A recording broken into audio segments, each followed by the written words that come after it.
Hello students. आज इस video में आपको मैं एनपीओ का फुल फ्लेश्ड क्वेश्चन बताने जा रही हूँ कि वो किस ढंग से किया जाता है, क्योंकि अभी तक आपको मैंने जो भी क्वेश्चंस बताए हैं उसमें ये था कि हमको रिसीट्स एंड पेमेंट अकाउंट दिया हुआ था और हमें सिर्फ रिसीट्स एंड पेमेंट्स अकाउंट से इनकम एंड एक्सपेंडिचर अकाउंट बनाना था और साथ में कुछ एडजस्टमेंट्स दी हुई थी। इस क्वेश्चन में भी हमें रिसीट्स एंड पेमेंट अकाउंट दिया हुआ है, साथ में कुछ एडजस्टमेंट्स दे रखी हैं, लेकिन हमें क्या बनाना है, we have to prepare income and expenditure account and balance sheet as on 31 March 2020। तो इसका मतलब हमें इनकम एंड एक्सपेंडिचर अकाउंट के साथ साथ बैलेंस शीट भी बनानी है। चलिए इस क्वेश्चन को स्टार्ट करते हैं। सबसे पहले मैं क्वेश्चन को ध्यान से रीड कर रही हूँ कि इस क्वेश्चन में हमें एग्जैक्टली क्या क्या दिया हुआ है। अगर हम रिसीट साइड से स्टार्ट कर रहे हैं तो सबसे पहले रिसीट साइड में जो फर्स्ट आइटम होती है वो होता है opening balance of cash in hand and cash at bank. तो ये जो हमें रिसीट्स एंड पेमेंट अकाउंट दिया हुआ है that is for the year ended 31 मार्च 2019-20। इसका मतलब जो हमारा फाइनेंशियल ईयर है, जो हमारा करंट ईयर है, current year is 2019 to 20। This is our current year. Opening balance of cash दिया हुआ, balance brought down that is 3,50,000। Subscriptions दे रखी हैं जो हमें रिसीव हुई हैं 2018-19 की 2,50,000। देखिए हमें टोटल सब्सक्रिप्शंस रिसीव हुई हैं 14,50,000। उसमें से 2,50,000 हमें लास्ट फाइनेंशियल ईयर की इस साल रिसीव हुई हैं और करंट फाइनेंशियल ईयर की हमें रिसीव हुई हैं सब्सक्रिप्शंस 10 lakhs। और upcoming financial year that is next year की हमें जो एडवांस में रिसीव हो गई हैं सब्सक्रिप्शंस वो हैं 2 lakhs। तो in total we have received rupees 14,50,000 as subscriptions in the current year. Now the next item is to rent from the use of hall. जैसे कि ये एक क्लब का रिसीट्स एंड पेमेंट अकाउंट दिया हुआ है, इस क्लब ने अपना हॉल रेंट पे दिया है ड्यूरिंग द ईयर, ठीक है, and this club has received an amount of rupees 7 lakh as rent. To surplus from entertainment that is also given to us, that amounts to rupees 2 lakh. Then legacy donation it is 2 lakh. अब जो legacy donation जो होती है ये एक NPO को मिलती है बाय और through the will of a deceased person. तो अगर एक पर्सन अपनी विल में किसी एनपीओ को, किसी चैरिटेबल ऑर्गेनाइजेशन को, जैसे कि ट्रस्ट को, किसी क्लब को डोनेशन देता है, वो पहले से ही अपनी विल में मेंशन कर देता है, तो उसे लीगेसी डोनेशन कहते हैं। तो लीगेसी डोनेशन जो होती है वो दो टाइप की होती है। अगर तो डोनेशन का पर्पस दिया हुआ है तब तो ये बैलेंस शीट में शो होगी, और अगर इस डोनेशन का कोई पर्पस नहीं दिया गया है तो ये जनरल डोनेशन की तरह ट्रीट होती है और ये इनकम एंड एक्सपेंडिचर अकाउंट में इनकम साइड पे शो होती है। और अगर इसका पर्पस दिया हुआ है तो ये बैलेंस शीट में लाइबिलिटी साइड पर शो होती है। नेक्स्ट आइटम दी गई है sale of old newspapers. Old newspapers को सेल करके this club has received rupees 1 lakh। Now I come to payment side. In payments the club has paid salaries amounted to rupees 14 lakh, general expenses amount to rupees 3 lakh, electricity charges are for rupees 2 lakh. The club has purchased books for rupees 5 lakh in the current financial year, and the expenses on newspapers amount to rupees 4 lakh, and this is the closing balance of cash in hand or cash at bank, that is rupees 2 lakh. And in the additional information, let us see what is given to us. In the first point, it is given that the club has 50 members and each member is paying an annual subscription of rupees 25,000. Subscriptions outstanding on 31st March 2019. अब this is on 31st March 2019, मतलब it means during at the end of the last financial year, पिछले साल की जो outstanding थी subscriptions वो थी 3 lakhs। पिछले साल जब ये फाइनेंशियल ईयर क्लोज हुआ, लास्ट फाइनेंशियल ईयर, उस टाइम पे पिछले साल की आउटस्टैंडिंग सब्सक्रिप्शंस थी 3 lakhs, और हम देख रहे हैं कि इस साल उसमें से हमें 2,50,000 मिल गया है। इट मीन्स पिछले साल की अभी भी 50,000 की सब्सक्रिप्शंस आउटस्टैंडिंग पड़ी हुई हैं जो अभी रिसीव नहीं हुई। On 31st March 2020 salaries outstanding मतलब current year, on 31st March 2020 that is current year में सैलरी आउटस्टैंडिंग है 1 लाख की, और सैलरीज पेड ड्यूरिंग 2019-20 यानी कि इस साल जो हमने सैलरीज पे की हैं, हमने इस साल 14 लाख की सैलरी पे की है। अब देखिए इसके बारे में क्या बात की जा रही है। They included ₹3 lakh for the year 2018-19। जो हमने ये 14 लाख पे किए हैं सैलरीज इस साल, उसमें से 3 लाख पिछले साल की जो आउटस्टैंडिंग सैलरी पड़ी हुई थी हमने वो पेमेंट की है। ओके और जनरल उसके बाद नेक्स्ट हमें जो इंफॉर्मेशन दी गई है, on 1 April 2019 the club owned building यानी कि साल के शुरुआत में और during the end of the last financial year, beginning of the year हमारे पास ऑलरेडी क्या था, हमारे पास 1 करोड़ की बिल्डिंग है, फर्नीचर है हमारे पास 10 लाख का और बुक्स हैं 10 लाख की इस क्लब के पास। ये इस क्लब की ओपनिंग एसेट्स हैं। और देखिए लास्ट पॉइंट में दिया हुआ है हमें, legacy donation is for construction of gymnasium, यानी कि अब इस लीगेसी डोनेशन के बारे में जो मैं आपको बता रही थी कि अगर कोई पर्पस दिया होता है तो वो बैलेंस शीट में शो होती है, it is treated as a capital receipt. तो यहाँ पर उसका पर्पस दिया है कि जो 2 लाख हमें लीगेसी डोनेशन दी गई है that is for construction of gymnasium, तो it means it will be shown only in the balance sheet on the liability side. Okay, so let us start with the solution.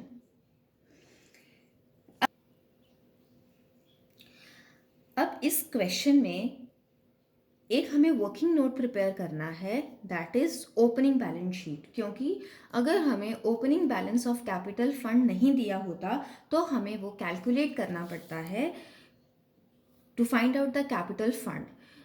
वो कैसे find out किया जाता है, opening balance sheet बनानी पड़ती है हमें। ओपनिंग बैलेंस शीट कैसे बनाई जाती है, ओपनिंग बैलेंस शीट में सबसे पहले जो हमारे पास ओपनिंग बैलेंस ऑफ कैश होता है, अब इस क्वेश्चन में opening balance of cash is given to us 3,50,000, तो हम वहीं से शुरू करेंगे।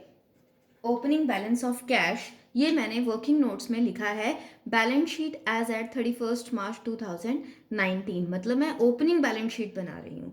जो हमारी क्लोजिंग बैलेंस शीट है वो है balance sheet as at 31st March 2020। तो ओपनिंग बैलेंस शीट में सबसे पहले जो हमें रिसीट्स एंड पेमेंट्स अकाउंट में cash in balance brought down दिया होता है, सबसे पहले वो आइटम लिखी जाती है that is given to us 3,50,000।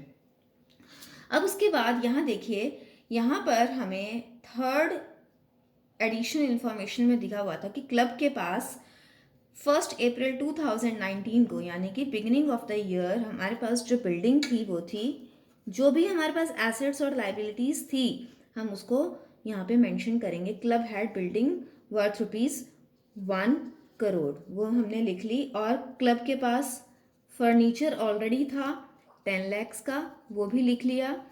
और क्लब के पास बुक्स भी थी ऑलरेडी 10 लाख की, वो भी हमने लिख लिया। इसके अलावा हमने ये देखना है कि क्लब के कुछ और एसेट्स या लाइबिलिटीज़ जो पुराने हैं वो भी हमें यहाँ पर मेंशन करने पड़ेंगे। अब ये देखिए यहाँ पर एडिशनल इन्फॉर्मेशन में दिया हुआ है subscriptions outstanding on 31st March 2019, और हम भी ये बैलेंस शीट बना रहे हैं 31st March 2019। उस दिन सब्सक्रिप्शन आउटस्टैंडिंग थी 3 लाख की, तो वो भी हमें आउटस्टैंडिंग सब्सक्रिप्शंस एसेट साइड पे लिखी जाती हैं, तो वो भी यहाँ पर मैं लिख रही हूँ 3 लाख की। अब लाइबिलिटीज़ पे देखिए, कोई पुरानी लाइबिलिटी तो नहीं है जो हमने मेंशन ना की हो, जो हमने ना ली हो, बिल्कुल है। यहाँ पर लिखा हुआ है सेकेंड इंफॉर्मेशन में salaries paid during 2019-20 included ₹3 lakh for the year 2018-19, यानी कि पिछले साल की जो आउटस्टैंडिंग रही 3 लाख की सैलरीज वो हमने इस साल पे की हैं। तो इसका मतलब साल की शुरुआत में ये पिछले साल की सैलरीज आउटस्टैंडिंग रही हैं जो हम इस साल पे कर रहे हैं। तो सैलरीज आउटस्टैंडिंग भी मैं लिख रही हूँ 3 लाख की। हमने सारे एसेट्स भी ले लिए, ओपनिंग एसेट्स, और साल की शुरुआत में या फिर पिछले साल की क्लोजिंग में जो हमारे पास लाइबिलिटीज़ थी हमने वो भी ले ली। अब हम इसका टोटल अप करते हैं। इसका टोटल आ रहा है 1,26,50,000। दोनों साइड लिख रही हूँ मैं 1,26,50,000। अब ये जो बैलेंसिंग फिगर होगी, assets minus liabilities, that will be the capital fund. तो हमारा जो कैपिटल फंड आ रहा है that is 1,23,50,000। This is our balancing figure that I have mention. अब हमने ये कैपिटल फंड क्यों निकाला है? बिकॉज हमें तो कैपिटल तो चाहिए ना, और इस कैपिटल फंड को हम अपनी क्लोजिंग बैलेंस शीट में लिख लेंगे। अब जैसे फाइनल अकाउंट्स में 11th में हम कैपिटल लिखते थे, तो वही है, this is the same thing. तो I have written capital fund. हमने जितना भी कैलकुलेट किया है ये है 1,23,50,000। ये मैं इनर कॉलम में अभी लिख रही हूँ। ये मैंने साथ के साथ ही इसको ट्रांसफ़र कर दिया है। Now let's start with the income and expenditure account. अब जो भी items receipts and payments account में पेमेंट साइड पे दी होती हैं, उसमें से जो रेवेन्यू नेचर की आइटम होती हैं वो इनकम एंड एक्सपेंडिचर अकाउंट में आती हैं। देखिए, रिसीट्स एंड पेमेंट्स अकाउंट में सारे की सारी कैपिटल रिसीट्स, रेवेन्यू रिसीट्स दोनों आती हैं। ऐसे ही capital expenditure and revenue expenditure दोनों आते हैं, लेकिन उसमें से जो रेवेन्यू नेचर की आइटम होती हैं वो इनकम एंड एक्सपेंडिचर अकाउंट में जाती हैं, और जो कैपिटल नेचर की आइटम्स होती हैं वो बैलेंस शीट में जाती हैं। तो अब यहाँ पर मैं अगर एक्सपेंडिचर साइड से स्टार्ट करती हूँ, तो जो पेमेंट साइड पे दिया हुआ है वो एक्सपेंडिचर साइड पे आएगा। उसमें सबसे पहली आइटम है 2 सैलरीज। 2 सैलरीज मैंने लिख दिया इंटरनल कॉलम में 14 लाख। अब इससे रिलेटेड एक एडजस्टमेंट दे रखी है हमें, वो ये दे रखी है कि सैलरीज आउटस्टैंडिंग जो थी वो थी 1 लाख करंट ईयर की। तो करंट ईयर की आउटस्टैंडिंग को हम क्या करते हैं, हम ऐड करते हैं। तो मैंने लिख दिया यहाँ पर आउटस्टैंडिंग करंट ईयर की 2019-20, वो हमने ऐड कर दी 1 लाख। तो ये हो गया 15 लैक्स। लेकिन इसके साथ एक इन्फॉर्मेशन ये दी हुई है कि जो हमने ये 14 लैक्स की सैलरीज पे की हैं, उसमें से 3 लाख तो पिछले साल की हैं, तो वो हमें माइनस करना पड़ेगा। तो हम लिखेंगे कि paid for previous year, paid for previous year. इसमें से 3 लैक्स हमने पिछले साल की पे की हैं, तो वो मैं यहाँ से लेस कर रही हूँ। तो नेट फिगर सैलरीज की 12 लैक्स मैंने आउटर कॉलम में लिख दी। अब उसके बाद जनरल एक्सपेंसेस, इसकी कोई भी एडजस्टमेंट नहीं है, तो मैं सिंपली इनको यहाँ पे आउटर कॉलम में ही लिख रही हूँ। To general expenses 3 lakhs. अब इलेक्ट्रिसिटी चार्जेस है नेक्स्ट आइटम, और उसकी भी कोई एडजस्टमेंट नहीं है, तो simply I am writing electricity charges 2 lakhs, that I have written. अब है नेक्स्ट आइटम बुक्स। अब बुक्स तो हमारा एसेट है, तो ये हमारा रेवेन्यू एक्सपेंडिचर नहीं है, ये हमारा कैपिटल एक्सपेंडिचर है, और इसको हम बैलेंस शीट में लिखेंगे। अब है न्यूज़पेपर्स। न्यूज़पेपर्स के ऊपर जो खर्चा होता है वो हमारा रेवेन्यू एक्सपेंडिचर होता है, तो वो मैंने लिख दिया यहाँ पर टू न्यूज़पेपर्स 4 लैक्स। अब है यहाँ पर बाय बैलेंस कैरी डाउन, यानी कि ये क्लोजिंग बैलेंस ऑफ कैश है। इसको तो हम सीधा क्लोजिंग बैलेंस शीट में लिख लेते हैं ताकि ये स्किप ना हो जाए। ये मैंने क्लोजिंग बैलेंस शीट में लिख दिया, और ओपनिंग बैलेंस ऑफ कैश जो था वो मैंने ओपनिंग बैलेंस शीट में लिखा था। अब मैं आ रही हूँ इनकम साइड पे। इनकम साइड पे सबसे पहली आइटम मैं लिख रही हूँ बाय सब्सक्रिप्शंस। अब इसके बारे में भी हमें एडजस्टमेंट दे रखी है। इसमें दिया हुआ है the club has 50 members each paying an annual subscription of ₹25,000 each. जब इस ढंग से इंफॉर्मेशन दी होती है, number of members and subscription पर मेंबर, तो सिंपली इन दोनों को मल्टीप्लाई करके जो भी लिखना होता है, जो भी आता है, उसको हम आउटर कॉलम में लिख देते हैं। तो 50 मेंबर्स हैं और 25,000 पर मेंबर सब्सक्रिप्शन है, वो तो हमने लिख दिया। लेकिन ये बहुत बहुत इंपॉर्टेंट एडजस्टमेंट है। द रीज़न इज, इसमें एक हिडन इंफॉर्मेशन छुपी हुई है। द रीज़न इज, आप रिसीट्स एंड पेमेंट्स अकाउंट में देखिए, हमें इस साल सब्सक्रिप्शन में 10 लाख रुपए रिसीव हुए हैं 2019-20 के, लेकिन हमें कितने मिलने चाहिए? 12,50,000। इसका मतलब 12,50,000 तो मिलने चाहिए, लेकिन अभी हमें 10 लाख ही मिले. It means 2,50,000 is a outstanding subscription for the current year. तो इसको हम यहाँ पर ब्रैकेट में लिख सकते हैं कि subscriptions received 10 lakhs. Add outstanding subscription current year 2019-20 2,50,000. अब ये जो 2,50,000 है ये हमारी करंट ईयर की आउटस्टैंडिंग सब्सक्रिप्शन है. That was the hidden thing that we have calculated ourselves. और ये आउटस्टैंडिंग जो सब्सक्रिप्शंस होती हैं करंट ईयर की हों या प्रीवियस ईयर की हों, वो हम क्लोजिंग बैलेंस शीट में भी लिखते हैं. तो मैं यहाँ पर लिख रही हूँ आउटस्टैंडिंग सब्सक्रिप्शंस 2,50,000. अब मैंने यहाँ पे एक स्पेस छोड़ी है. वो क्यों छोड़ी है उसका रीज़न मैं बताती हूँ. ये तो करंट ईयर की आउटस्टैंडिंग है. क्या पिछले साल की भी कोई आउटस्टैंडिंग सब्सक्रिप्शन बाकी है? Yes it is. बिकॉज इस साल हमें पिछले साल की कितनी सब्सक्रिप्शंस मिली हैं? 2,50,000 की. लेकिन पिछले साल की जो आउटस्टैंडिंग थी जो हमें दे रखी थी इट वॉज 3 lakhs. इसका मतलब 3 lakhs तो आउटस्टैंडिंग थी पिछले साल की, उसमें से अभी हमें 2.5 लाख ही मिली है. 50,000 इज स्टिल आउटस्टैंडिंग, तो वो भी हम यहाँ पर लिख रहे हैं. तो टोटल आउटस्टैंडिंग सब्सक्रिप्शंस हमारे पास 3 lakhs की हैं. ओके, सो उसके बाद again I come to income and expenditure account में. इनकम एंड एक्सपेंडिचर अकाउंट में नेक्स्ट आइटम जो हमें दे रखी है दैट इज़ बाय रेंट, जो आपके साथ डिस्कस किया from the use of hall, वो मैंने लिख दिया. उसके बाद दिया हुआ है by surplus from entertainment. By surplus from entertainment वो कितना दे रखा है हमें? 2 lakhs. वो भी हमने सिंपली लिख दिया. अब नेक्स्ट आइटम दे रखी थी लीगेसी डोनेशन. अब लीगेसी डोनेशन मैंने आपको बताया ये स्पेसिफिक डोनेशन है, स्पेसिफिक पर्पस के लिए. ये सीधा बैलेंस शीट में जाएगी. तो हम that is for construction of gymnasium, gym बनाने के लिए. तो यहाँ पे मैं लिखूंगी जिम्नेजियम, जिम्नेजियम बनाने के लिए. तो जिम्नेजियम फंड में मैंने लिख दिया लीगेसी डोनेशन. मैंने बैलेंस शीट में लाइबिलिटी साइड में एक फंड क्रिएट किया लीगेसी जिम्नेजियम फंड, और उसमें मैंने लीगेसी डोनेशन लिख दी 2 lakhs की. नेक्स्ट आइटम हमें तो रिसीट साइड पर दे रखी थी that was sale of old newspapers. तो यहाँ पर मैंने लिख दिया by sale of old newspapers. उससे जो हमें इनकम हुई है वो है ₹1 lakh. सो इस तरीके से जो भी हमारी आइटम्स थी हमने उनको इनकम एंड एक्सपेंडिचर अकाउंट में लिख दिया है. उनसे रिलेटेड जो एडजस्टमेंट्स थी हमने वो भी कैलकुलेट कर ली हैं, उनका भी हमने अकाउंटिंग ट्रीटमेंट कर दिया है. अब हम इनकम एंड एक्सपेंडिचर अकाउंट का टोटल कर रहे हैं दैट इज़ 22,50,000. वो मैं दोनों तरफ लिख रही हूँ 22,50,000.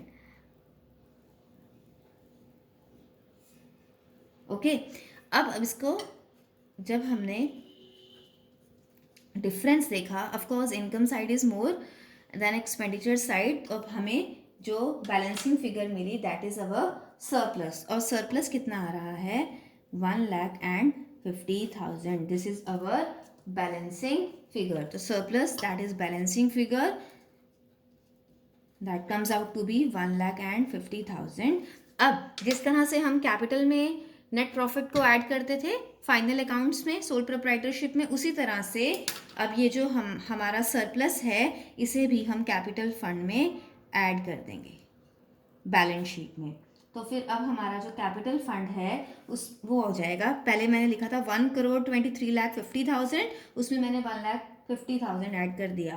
तो ये हमारे पास आ जाएगा 1,25,00,000. ठीक है. सो दैट इसका इमीडिएटली जो सेकेंड इफेक्ट है वो हमने यहाँ पर कर लिया. तो इनकम एंड एक्सपेंडिचर अकाउंट बना लिया अब हमने. Now we are just left with balancing of preparation of balance sheet only. अब यहाँ पर हमने जो कुछ एसेट्स हमने और लाइब्रेरीज हमने साइमल्टेनियसली लिख ली थी वो ये हैं. इसके अलावा इस साल की जो एसेट्स एंड लाइब्रेरीज की एग्जैक्ट सिचुएशन है अभी हमने उसको यहाँ पर लिखना है. अब देखिए साल के शुरू में हमारे पास बिल्डिंग थी 1 करोड़ की, फर्नीचर था 10 लाख का, बुक्स थी 10 lakhs की. क्या हमने इस साल कोई और बिल्डिंग खरीदी है? नहीं खरीदी है. तो सिंपली पिछले साल भी इतने की ही बिल्डिंग थी और इस साल भी बिल्डिंग 1 करोड़ है वो सिंपली मैं यहाँ पर लिख रही हूँ. उसके बाद furniture, have we purchase new furniture in the current financial year? No we have not. तो सिंपली जो पुरानी वैल्यू थी वही लिख दी. अब आते हैं हम बुक्स पे. पिछले साल हमारे पास बुक्स थी 10 लाख की. क्या हमने इस साल भी कोई बुक्स पे खर्चा किया? Yes, we have purchased books worth ₹5 lakhs in this year also. तो अब टोटल हमारे पास बुक्स का जो बैलेंस है दैट इज 15 lakhs. तो वो हमने यहाँ पर लिख दिया. अब लाइबिलिटी साइड पे आते हैं. लाइबिलिटी साइड पे क्या कोई outstanding expense that has left to be taken? Yes, current year की आउटस्टैंडिंग सैलरीज हैं 1 लाख. तो उसको मैं यहाँ पे लिख रही हूँ सैलरीज आउटस्टैंडिंग जो हमें दे रखी हैं, जिसको हमने यहाँ पर ऐड किया है. Salaries outstanding 1 lakh that I have taken. और यहाँ पर हमें जो एडवांस में सब्सक्रिप्शन मिल गई है अगले साल के लिए, वो इस साल तो हमारी लाइबिलिटी है.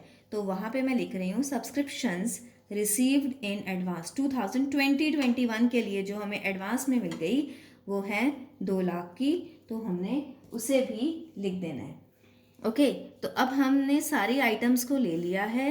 Now let's balance it.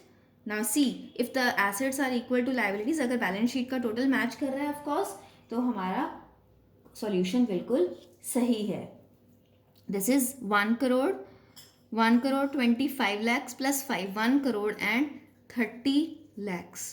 Now match this side. This is 1 crore 25 lakhs plus 5 lakhs. Then again it comes out to be 1 crore and 30 lakhs. It means our solution is correct. We have done the solution correctly और हमारी balance sheet match हो गई.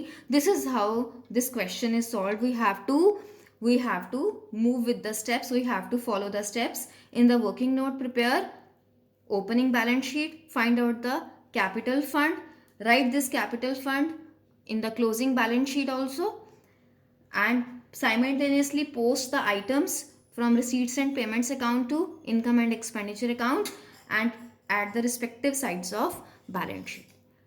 Okay, thank you.